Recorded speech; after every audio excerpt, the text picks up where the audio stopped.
बिस्मिल्लाहिर्रहमानिर्रहीम। Single entry का concept है, कोशिश करूँगा कि सिंगल एंट्री को अच्छे से समझा सकूँ। सिंगल एंट्री में एक तो कैपिटल वाली सिंगल एंट्री आती है और एक कैश बुक वाली आती है, तो दोनों कवर करूँगा इस वीडियो में। और साथ ही साथ एक सवाल जो 2015 में मुश्किल आया था उसको हम टेक करेंगे, 3 सवाल समझेंगे। कैपिटल वाली सिंगल एंट्री बहुत ईजी है कि जैसे mister Asif maintain is accounting record under single entry system. April 1, 2012 को इसने बिज़नेस स्टार्ट किया और ईयर एंड दिसंबर है। तो एक बात याद रखिएगा कि जब ये ड्यूरिंग द ईयर बिज़नेस कर रहा हो तो इसको पीरियड कहते हैं, क्या कहते हैं। और अगर जनवरी में क्या हो तो ईयर एंड, तो सिंगल एंट्री। अगर जो हम प्रॉफिट एंड लॉस स्टेटमेंट बनाएंगे तो फॉर द पीरियड लिखेंगे। अच्छा, शुरू में आपको कैपिटल इसने लगाया 7 लाख और ईयर एंड पे इसके पास कैश है 2 लाख, अकाउंट रिसीवेबल है 1,20,000, फर्नीचर है 3 लाख, मर्चेंडाइज है 4,80,000, शॉप है 5 लाख और अकाउंट पेएबल है। अब सिंगल एंट्री में ये होता है कि बंदा जो है वो डेबिट क्रेडिट रिकॉर्ड नहीं करता और एक नॉर्मल बिज़नेस चलता है। जैसे एग्जांपल के तौर पे मैंने लगाए थे लाख रुपए कारोबार में, अब साल के बाद वो हो गए 1.5 लाख, तो इस साल मैंने कितने कमाए 50,000। इस तरह की अकाउंटिंग होती है। अब सबसे पहले जो आपको ईयर एंड पे बैलेंस दिया है आप उसकी वर्किंग करेंगे और computation for capital eight and निकालेंगे। क्या निकालेंगे? यानी कि एंड में आपकी पोजीशन कितनी है। तो तमाम एसेट्स को प्लस कर लो। एसेट्स हमारे पास क्या है? जैसे कैश है हमारे पास, अकाउंट रिसीवेबल है, फर्नीचर है, फर्नीचर के बाद मर्चेंडाइज है, इसके बाद शॉप है। ये तमाम हमारे एसेट्स हैं और अकाउंट पेएबल हमारी क्या है? लायबिलिटी है, अकाउंट पेएबल। अब हम इसकी प्रेजेंटेशन एग्ज़ाम में इस तरह करेंगे कि 2 कॉलम बना लेंगे ताकि प्रेजेंटेशन अच्छे से रहे। तमाम एसेट्स के, यानी कि शुरू में कैश था 2 लाख, मैं 1000 में लिख रहा हूँ, अकाउंट रिसीवेबल था 120, फर्नीचर था 300, मर्चेंडाइज थी 480, शॉप थी जो है वो 500 और अकाउंट पेएबल 150 है। तो आपने प्लस माइनस करके कैपिटल एट एंड निकाल लिया। क्या निकाल लिया? Capital eight and. यहाँ पे टोटल करा, टोटल एसेट्स आ गए 200, 500, 1000, 1500, 1500, 1600 के एसेट्स हैं और 150 की आपकी लायबिलिटी है। माइनस किया तो 1450 आपका टोटल लायबिलिटी आ गई। समझ आया यहाँ तक? अब हम बनाएंगे इसका इनकम स्टेटमेंट। 1450 आ रहा है ना, एक बार रिकैलकुलेट कर लेना। अब इनकम स्टेटमेंट बनाएंगे तो पेपर में प्रेजेंटेशन के लिए कोशिश करना शुरू में जो है वो कंपनी का नाम अच्छे से लिखें, मिस्टर आसिफ, ठीक है। फॉर द पीरियड लिखेंगे, फॉर द ईयर नहीं लिखेंगे। क्यों पीरियड लिखेंगे? क्योंकि during the year business start हुआ है। फॉर द पीरियड लिखेंगे, फॉर द पीरियड एंडेड जो भी है, और प्रॉफिट एंड लॉस स्टेटमेंट या statement of profit and loss. समझ आया यहाँ तक? अब हम, ये कैपिटल वाली सिंगल एंट्री है। अब इसका फार्मूला याद रखें, कैपिटल एट एंड। साल के आखिर में आपकी पोजीशन क्या थी? माइनस कर दो जो साल के स्टार्ट में थी, कैपिटल एट स्टार्ट, जब बिज़नेस स्टार्ट किया। अगर आपने मज़ीद एडिशनल इन्वेस्टमेंट किए तो वो भी माइनस कर दो, क्योंकि हम रिवर्स काम कर रहे हैं। एडिशनल इन्वेस्टमेंट भी माइनस कर दें। और अगर आपने ड्राइंग किए तो उससे क्या कर दो बेटा? तो हमारे पास आ जाएगा अनएडजस्टेड प्रॉफिट। क्या आ जाएगा? Unadjusted profit. अब कैपिटल एट एंड कितना है ये रिकैलकुलेट करना। 1450 आ रहा है, 1450 कैपिटल एट एंड है। कैपिटल एट स्टार्ट 700 है। एडिशनल इन्वेस्टमेंट क्या है? जैसे मिस्टर आसिफ का एक प्लॉट था 2 लाख का, जो इसने बेचा कितने का है? 5, और बिज़नेस में लगा दिया। तो इसका मतलब बिज़नेस में इसने 5 लाख रुपए की एडिशनल इन्वेस्टमेंट की है। समझ आया यहाँ तक? ही paid utility bill 5000 per month for his residence, यानी कि घर के। पर मंथ का मतलब ड्राइंग पर मंथ, 1 महीने के। तो 9 मंथ्स बिज़नेस को है, अप्रैल से स्टार्ट हुआ। तो ड्राइंग कितनी हो जाएगी बेटा? 5000 इंटू 10 अप्रैल से, सॉरी 9, 45,000 ये ड्राइंग आ गई। प्लस माइनस किया तो हमारा अनएडजस्टेड प्रॉफिट आ जाएगा। ये कैलकुलेट करना। इसके अंदर माइनस कर देंगे हम ऑपरेटिंग 1600 में से, ठीक है, ऑपरेटिंग एक्सपेंसेस। अब ऑपरेटिंग एक्सपेंसेस जो हमारे हैं, अब जैसे इस सवाल में अगर आप देखें, ये तो एडिशनल इन्वेस्टमेंट थी, ये ड्राइंग थी। प्रीपेड हमारा अदर इनकम। क्यों अदर इनकम? क्योंकि देखो सिंगल एंट्री है। अब जो भी एसेट जनरेट कर रहे हो ना सिंगल एंट्री में, तो कमाओगे तो ही करोगे ना। अब मैं बिज़नेस में पंखे ले रहा हूँ, फर्नीचर ले रहा हूँ, तो कमा के ही ले रहा हूँ ना। तो प्रीपेड हमने अगर एडवांस दिया है तो ज़ाहिर सी बात है हमने कमाया होगा। तो ये हमारा जाएगा अदर इनकम में। कहाँ जाएगा? अदर इनकम में। प्रीपेड सैलरी, प्रीपेड हमारा अदर इनकम हो जाएगा। ठीक है। अब सवाल को देखें। सवाल में सैलरी प्रीपेड अदर इनकम में चला जाएगा। अक्रूड हमारा एक्सपेंस है, क्या है हमारा, तो सैलरी एक्सपेंस हो जाएगा ये हमारा। कितना है बेटा, 20,000। इसके बाद डेप्रिसिएशन 10% पर एनम। अब यहाँ पे एक बच्चे गलती करते हैं, डेप्रिसिएशन एक्सपेंस जो लेंगे हम 10% पर एनम पूरे साल का। याद रखें आपने बिज़नेस अप्रैल में स्टार्ट किया तो जाहिर सी बात है साल का तो डेप्रिसिएशन नहीं होगा, 9 मंथ्स का होगा। अब आपके पास जो फर्नीचर है वो कितने का है, 3 लाख का, तो आपने 3 लाख का 10% लिया मल्टीप्लाई बाय 9/12, तो जो अमाउंट आएगा वो यहाँ लिखेंगे कितना आ रहा है। इसके अलावा कोई और bad debt expense 3% account receivable का, इसमें महीने का चक्कर नहीं है क्योंकि यहाँ पे पर एनम नहीं है, ये तो रिसीवेबल का 3% डाउटफुल है, तो बैड डेट एक्सपेंस हो जाएगा। ऊपर आपका अकाउंट रिसीवेबल कितना है, 1,20,000। 1,20,000 का 3% कितना होता है, ये 22,500, तो मैंने राउंड ऑफ किया है तो इस पॉइंट में लिखा है, तो आप 22,500 पूरा लिखना। बैड डेट एक्सपेंस ऊपर अकाउंट रिसीवेबल कितना है, 1,20, इसका 3% निकाल लेंगे, 1,20,000 का 3%, तो ये आता है तकरीबन 3.6 हो गया। यानी कि मैं चलें पूरा कर देता हूँ ताकि आपको समझ में आए। 22,500, 20,000, 45,000, ठीक है ना, समझ आ रहा है ना, कॉन्सेप्ट समझ आना चाहिए। अब ये प्लस माइनस करेंगे, ये आपके आ गए टोटल ऑपरेटिंग एक्सपेंसेस, ये आपने यहाँ लिखे। जो अनएडजस्टेड प्रॉफिट आएगा आपका उसमें से माइनस करोगे और अदर इनकम को क्या कर दोगे बेटा, ऐड कर दोगे। अब अदर इनकम आपकी कितनी है, 10,000 की, कितनी है, सैलरी प्रीपेड 10,000 है, तो ये आपकी टोटल अदर इनकम आ गई, कितनी आ गई, 10,000। अब आप इसको प्लस माइनस करोगे तो आपकी नेट इनकम आ जाएगी। ये क्या आंसर आता है, 1450। ये कितना आ रहा है, 295। इन दोनों को प्लस माइनस करो, 1450 में से 7 और 5 12 लग गए, तो 2.5 लाख 295,000 ये आ गया। और 20 और 22 42 45 46,100, ये माइनस करो तो आपके पास आएगा एडजस्टेड प्रॉफिट। क्या आएगा, एडजस्टेड प्रॉफिट, हाँ 248,900। इसमें 10,000 प्लस किया तो ये आपके क्या आ गई, नेट इनकम। यहाँ तक समझ आया सवाल। ये सिंगल एंट्री इजी था, इसको कहते हैं कैपिटल वाला सिंगल एंट्री। अब 2015 में एक सवाल आया था, वो करने के बाद कैश बुक की सिंगल एंट्री करते हैं ताकि अगर एग्ज़ाम में कैश बुक की भी आ जाए तो आप लोग सॉल्व कर सकें। 2015 में एक सिंगल एंट्री आया था, 2015 में ये रहा। इसके ये फॉर्मूले का गेम है, जैसे फाइंड द प्रॉफिट और लॉस क्या दे रहा है, 4 पार्ट हैं इसके। पहले पार्ट में कह रहा है कि प्रॉफिट और लॉस बताओ। कैपिटल एट स्टार्ट कितना था, 43, कैपिटल एट एंड था 45, ड्राइंग थी 14,000 और कैपिटल इंट्रोड्यूस कितना करवाया, 20।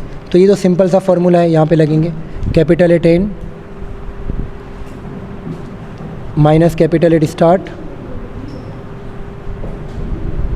माइनस एडिशनल इन्वेस्टमेंट, ये तो आता है ना सब, और प्लस क्या करेंगे, ड्राइंग। तो हमारे पास आ जाएगा प्रॉफिट। यहाँ तक ओके, ये सवाल हो जाएगा सॉल्व प्लस माइनस करके। अब जैसे कैपिटल एट स्टार्ट कितना था, 43, कैपिटल एट एंड था 45, 43 कैपिटल एट स्टार्ट, ड्राइंग कितने की थी, 14,000, और कैपिटल इंट्रोड्यूस कितना करवाया, 20,000। प्लस माइनस करके आपका प्रॉफिट आ गया। यहाँ तक कोई इशू। अब बी पार्ट में कह रहा है कि कैपिटल एट स्टार्ट निकालो। क्या निकालो, कैपिटल एट एंड दिया हुआ है, ड्राइंग दी हुई है और एडिशनल इन्वेस्टमेंट दी है। अब देखो इन चीज़ में से कोई भी चीज़ पूछ सकता है। अब कैपिटल एट स्टार्ट मांगा है तो हम फार्मूला यही रखेंगे। कैसे रखेंगे देखें, कैपिटल एट एंड शुरू में रखा, स्टार्ट तो निकालना है, इसको छोड़ दो। एडिशनल इन्वेस्टमेंट माइनस होती है, माइनस किया, ठीक है। ड्राइंग प्लस होती है, प्लस किया। यहाँ तक तो ओके। अब प्रॉफिट नीचे प्लस हो रहा है, ऊपर जाके और लॉस होगा तो ऊपर जाके प्लस, तो हम प्लस माइनस करेंगे तो हमारा कैपिटल एट स्टार्ट आ जाएगा। समझ आ गया। एग्ज़ाम में इसी तरह से सॉल्व करोगे। अब जैसे कैपिटल एट एंड कितना दिया हुआ है, 87,000, ड्राइंग कितने की दी हुई है बेटा, 13,000, कैपिटल इंट्रोड्यूस यानी कि ड्यूरिंग द ईयर कितना करवाया, 21, और प्रॉफिट कितना दे रहा है बेटा, 23,000। ये प्लस माइनस करोगे आपका तो ये कैपिटल एट स्टार्ट आ जाएगा। इसी तरह से बी पार्ट थर्ड पार्ट में कह रहा है ड्राइंग निकालो। क्या निकालो, अब ड्राइंग कैसे निकालेंगे इधर देखो, अब आप खुद बनाओ फार्मूला। कैपिटल एट एंड दिया हुआ है, माइनस करो कैपिटल एट स्टार्ट, माइनस करो एडिशनल इन्वेस्टमेंट, और यहाँ पे प्रॉफिट दिया हुआ है तो नीचे प्रॉफिट प्लस होता है ऊपर जाके, तो ड्राइंग का फार्मूला बन गया। समझ गए आप? इसके बाद लास्ट में कह रहा है कैपिटल एट एंड निकालो। अब देखो एंड निकालना है, क्या निकालना है? ये तो चीज़ वैसे ही आएगी, ये भी चीज़ वैसे ही आएगी, ये भी चीज़ वैसे ही आएगी। अब नहीं, यहाँ पे सवाल में नीचे लॉस दे रहा है, क्या दे रहा है? तो लॉस नीचे प्लस माइनस होता है ऊपर जाके। अब फॉर्मूला ऐसे बना देंगे, लॉस से स्टार्ट करेंगे, आगे वही करेंगे, capital eight start minus additional investment minus और ड्राइंग, तो हमारा क्या आ जाएगा? Capital eight and. समझ आया यहाँ तक? एट एंड आ जाएगा। Is it fine? कर लेंगे आप ये सवाल। अब एक और सवाल है जो कि सिंगल एंट्री का कैश बुक वाला सवाल है, जो कि 2003-2004 में आया था। तो अल्लाह ना करे पेपर टफ आए तो आपने ये वाली ग्रिप भी करनी है ताकि एग्ज़ाम में आप सॉल्व कर सकें। एंट्री का कैश बुक वाला सवाल है, जो मैंने कहा कि आपको कैश बुक वाला भी करवाता हूँ। बड़ा आसान है, रिसिप्ट और पेमेंट दी हुई है, मतलब कैश बुक का सिंगल एंट्री है। बड़ा सिंपल से कैलकुलेशन है, प्रॉफिट एंड लॉस बनाना और स्टेटमेंट ऑफ अफेयर है। अब यहाँ पे रिसिप्ट में कैपिटल दे रहा है, नोट पेबल दे रहा है और कमीशन इनकम दे रहा है। तो कमीशन इनकम हमारी इनकम है और ये पेमेंट दे रहा है आपको। तो हम जो प्रॉफिट एंड लॉस बनाएंगे, ऊपर कंपनी का नाम, statement of profit and loss for the year लिखेंगे। अब ज़रा देखें तवज्जो के साथ। अब यहाँ पे जो इसका बिज़नेस है वो सर्विस का है, तो कमीशन इनकम दी हुई है 1,60,000। कितनी दी हुई है? तो हम कमीशन इनकम से स्टार्ट करेंगे। कमीशन इनकम कितने की दी हुई है? 1,60,000। पेन चेंज कर दो ना बेटा। 1,60,000, 1,60,000। और इसके बाद में कह रहा है कि कमीशन इनकम ऊपर 1,60 है, नीचे कितनी दे रहा है? 1,50। तो जो नीचे दे रहा है वो फॉर द ईयर ज़्यादा इंपॉर्टेंट है। फॉर द ईयर नीचे दे रहा है 1,50,000, वो हम लेंगे कमीशन इनकम में। मैंने ये नहीं देखा था, आगे चलें। इसके बाद ये हो गए कमीशन इनकम, इसमें से माइनस कर देंगे हम ऑपरेटिंग एक्सपेंसेस। क्या माइनस कर देंगे? ऑपरेटिंग एक्सपेंसेस, खर्चे। फर्नीचर हमारा एसिड है, सैलरी एक्सपेंस ऊपर कितने का दे रहा है? 30 का। नीचे दे रहा है अक्रूड सैलरी, तो अक्रूड कर रहे हैं तो क्या करेंगे हम? प्लस करेंगे। इस साल का एक्सपेंस है लेकिन अभी तक पे नहीं किया, तो इसीलिए प्लस होगा 36,000। ये टोटल कमीशन इनकम आ गई 1,50,000। अच्छा जी, इसके बाद अक्रूड क्यों? ये याद रखें कि अक्रूड, आउटस्टैंडिंग, अनपेड और पेएबल, इसका मतलब खर्चा बढ़ गया, हम इसे प्लस करेंगे। क्या करेंगे? और अगर ऑन हैंड, अनयूज्ड, अनएक्सपायर्ड या प्रीपेड है, इसका मतलब ये कि इस साल हमने खर्चा नेक्स्ट ईयर का रिकॉर्ड कर लिया है, तो हम अब इस साल के एक्सपेंसेस से, क्योंकि एक्सपेंस और इनकम का रूल है, जिस साल की इनकम है, जिस साल का एक्सपेंस है, उस साल में आना चाहिए। अगर फॉर एग्जांपल ऐसा खर्चा जो इस साल का है लेकिन अभी तक अदा नहीं किया, तो रिकॉर्ड करना पड़ेगा। ठीक है? जैसे बिल्स वगैरह हो गए, यूटिलिटी। इस तरह से दूसरा एक्सपेंस है रेंट एक्सपेंस, ऊपर कितना दे रहा है? 20, और नीचे कह रहा है प्रीपेड रेंट, तो हम क्या करेंगे? माइनस कर देंगे। यहाँ पे लिखा रेंट एक्सपेंस, चूँकि नेक्स्ट ईयर का है, रेंट एक्सपेंस ऊपर कितना दे रहा है? 20,000, नीचे से 2,000 माइनस किए, 18,000। 18,000। इसके बाद अदर एक्सपेंस, अदर एक्सपेंस कितने का है? 10,000 का है। इसके बाद ऊपर एक्सपेंस हो गए ड्राइंग, तो ड्राइंग है। डेप्रिसिएशन हमारा एक्सपेंस है, ये डेप्रिसिएशन भी एक्सपेंस, ये वो एक्सपेंसेस हमने ले लिए जो रिकॉर्ड करने थे। इसके अलावा कोई और एक्सपेंस नहीं है। टोटल ऑपरेटिंग एक्सपेंस आ गए, हाँ 67,000। हमने कमाए कितने? 1.5 लाख। 67 के खर्चे करे तो नेट इनकम कितने की आ गई?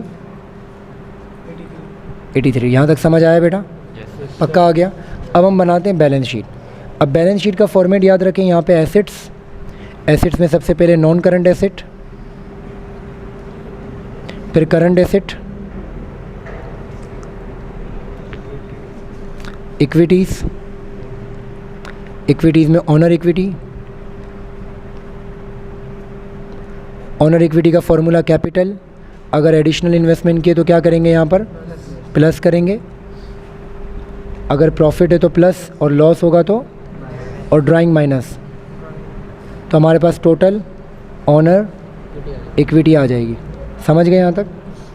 इसके बाद लायबिलिटीज़, लायबिलिटीज़ में नॉन करंट और फिर मैं रफ़ काम कर रहा हूँ, आपको कॉन्सेप्ट समझाने से मतलब है। कैपिटल कितने का बेटा? 2.5 लाख कैपिटल में चला गया। रफ़ काम है, 2 कॉलम बना के करना। नोट पेबल लाइबिलिटी है, कितने की है बेटा? 1 लाख। जो चीज़ जहाँ जानी चाहिए लेके जाओ। इसके बाद कमीशन इनकम ऊपर कितने का दे रहा है? 100 और नीचे कमीशन इनकम कितने की है? तो इसका मतलब 10,000 क्या है? अनअर्न्ड है, यानी कि हमने रिकॉर्ड में ले लिए 160, जबकि इस साल की इनकम सिर्फ 1.5 लाख है, तो 10,000 क्या है? अनअर्न्ड। अगर नीचे ज़्यादा होता तो रिसीवेबल होता, और नीचे कम है तो बेटा क्या है? अनअर्न्ड। ये निकालना आया, कितने का आ गया? 10,000 अनअर्न्ड कमीशन। आगे चलें, कॉन्सेप्ट फर्नीचर हमारा क्या है? नॉन करंट में आ जाएगा। कितने का है? 60। इसमें से माइनस कर देंगे एक्यूमुलेटेड डेप्रिसिएशन, कितने का है वो? 3,000। तो हमारा आ गया 57,000। यहाँ तक कोई मसला? अब आ जाए, सैलरी एक्सपेंस हो गया, रेंट हो गया, अदर हो गया, ड्राइंग में चली गई। ड्राइंग कितने की है बेटा? 40,000। अब इस साल इनकम कितनी कमाई थी हमने? 83,000, ये इधर आ गई। अब नीचे एडजस्टमेंट पहली हो गई।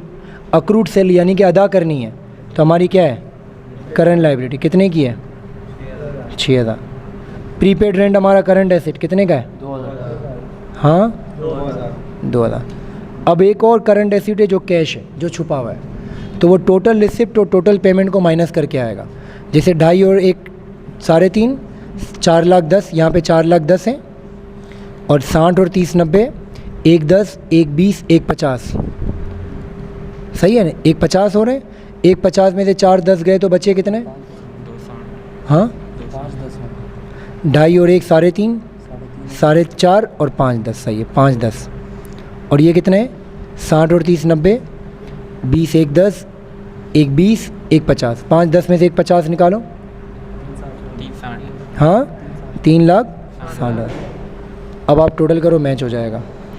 अब मैंने रफ़ काम किया, फेयर कर लेना। ये आपने सारी चीज़ें कर ली ना। कैश का बैलेंस 5,10 में से 1,60, ये कैलकुलेशन में मुझसे एरर हुआ था, 150 था। 5,10 में से 1,60 माइनस करेंगे तो 3,50 आएगा। कितना आएगा? और जब बैलेंस शीट बनाएंगे तो 4,09,000 इधर भी आ गया और 4,09,000 इधर भी आ गया। रफ़ कैलकुलेशन थी, इस वजह से यहाँ पे एरर हुआ, बट खैर समझ में आ गया कॉन्सेप्ट। That's great.